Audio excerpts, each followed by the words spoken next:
In vision, John was watching Jesus the Lamb open the seals on the heavenly scroll.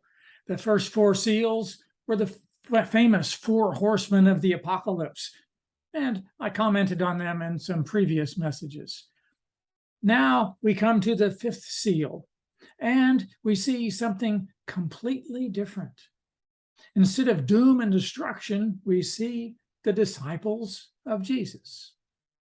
Verse 9 says, "When he opened the fifth seal, I saw under the altar the souls of those who had been slain because of the word of God and the testimony they had maintained."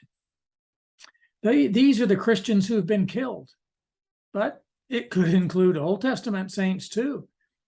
There have been many over the centuries and millennia, and what John sees here at a specific moment in the vision is really representing something that has lasted for thousands of years. That supports the idea that the four horsemen, which bring war and famine and disease, are also not a specific moment in the future, but are representing something that's been happening for thousands of years.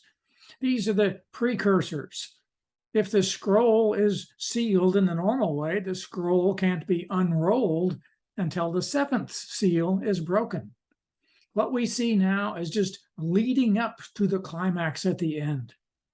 Here, John sees the martyrs, the people who were killed for doing what God wanted. We could add to that millions more who have suffered for doing what is right and have now died. They could also be asking the same question. Verse 10, they called out in a loud voice, "How long, sovereign Lord, holy and true, until you judge the inhabitants of the earth and avenge our blood?" This has been the cry of the righteous for a long time. Many of the Old Testament Psalms say a similar thing. How long, O Lord, until you put the wicked down and lift up those who are doing what is right? When will you finally intervene to set all these things right? We know you are holy and true, and you will do it. But how long is it going to take? We know we did not die in vain for no reason at all, so we look to you for putting it right. People are still asking it. How long will it be? When will Christ return?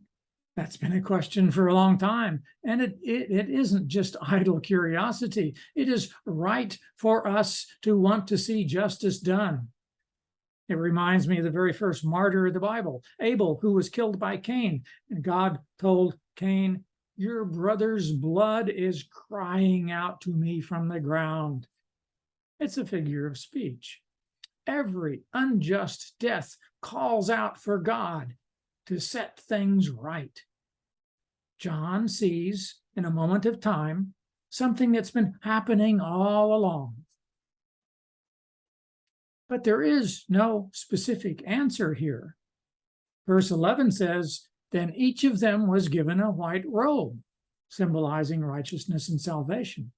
"And they were told to wait a little longer," which in some cases is thousands of years, "until the full number of their fellow servants, their brothers and sisters, were killed just as they had been." And that may be where John's readers enter the story and where we enter the story.